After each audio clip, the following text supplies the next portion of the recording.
মধ্যে প্রায় ৮০ কোটি টাকা খরচ করে এই মাঠের একটা ডিজাইনও করা হয়েছে। আপনারা কি আসলে সেই ডিজাইনে কোনো পরিবর্তন আনবেন নাকি আর নতুন করে সব কিছু হবে? না, আমার কাছে মনে হয় যে আপনার কাছে যে ফিগারটা আপনি বলেছেন ওটা সঠিক না। সেকেন্ডলি, আজকে মাননীয় মন্ত্রী এসেছেন, আমরা আজকে পুরো ডিজাইনটা তাকে শো করেছি, প্রেজেন্ট করেছি। এখানে কিছু কিছু চেঞ্জেস নেসেসারি, চেঞ্জ করব জাস্ট চেঞ্জ করার জন্য না, কিছু কিছু ডিজাইন চেঞ্জ করাটা নেসেসারি।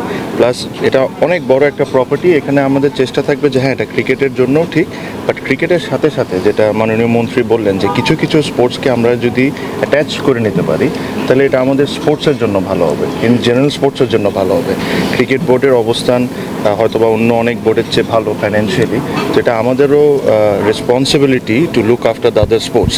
আর এই জিনিসটা আমাদের মাননীয় মন্ত্রী খুব জিনিসটা সুন্দর করে প্রেজেন্ট করে বলেছেন যে আসলে কোন কোন স্পোর্টসকে যদি আমরা এই ফেসিলিটিস মধ্যে আনতে পারি তাহলে এটা আমাদের স্পোর্টসের জন্য ভালো হবে। তো আমরা যারা আমাদের এটা ডিজাইন করেছেন তাদের সাথে আলোচনা করব, যদি দরকার হয় অন্য কারোর সাথে যদি কথা বলার দরকার তাদের সাথে আলোচনা করে এনএসসির সাথে একসাথে মিলে, কারণ এখানে সরকারের অনেক বড় ইনভেস্টমেন্টের দরকার পড়বে যদি আমরা একটা বড় স্টেডিয়াম করতে চাই। তো আমরা জনের সাথে একসাথে মিলে খুবই দ্রুত যা যা নেসেসিটি চেঞ্জেস করার দরকার ওগুলো করে নিব।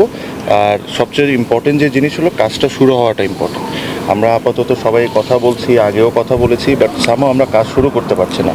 বাট আমাদেরকে একদম স্ট্রিক্ট ইনস্ট্রাকশন ওনার তরফ থেকে এসে গেছে, দ্রুত এটা নিয়ে বসে দ্রুত কাজ শুরু করে দেওয়া।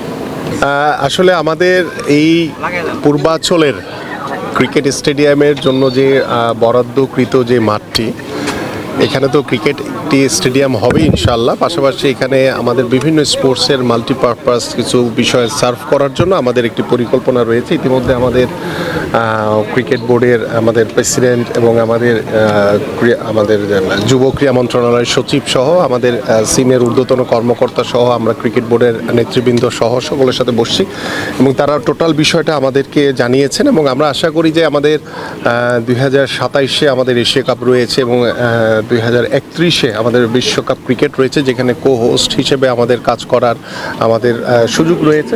তো সেই চিন্তাভাবনা করে আমরা আশা করছি যে ফার্স্ট ফেজে ক্রিকেট বোর্ড নিজেরাই তারা এই কার্যক্রমটি শুরু করবে। পাশাপাশি আমাদের সরকারের পক্ষ থেকে আমাদের যা যা করণীয় আছে আমরা একটি পরিকল্পনা মাফিক ভাবে সুন্দরভাবে আমরা এগোতে চাই, কারণ এটি নিয়ে যাতে আর কোনো নাটক তৈরি না হয় এবং সকল নাটকের অবসান শেষে আমরা এই পূর্বাঞ্চলে একটি ক্রিকেট স্টেডিয়াম পাশাপাশি মাল্টিপারপাস বিভিন্ন স্পোর্টসের যে সুযোগ সুবিধা নিশ্চিত করার জন্য যা যা করণীয় আছে আমরা এটা আনুষ্ঠানিকভাবে সরকারের পক্ষ থেকে সেই পদক্ষেপগুলো আমরা খুব দ্রুত সময়ের ভিতরে নিব ইনশাআল্লাহ।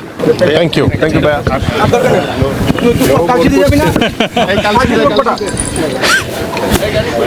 আশরাফ ভাই অন ফায়ার।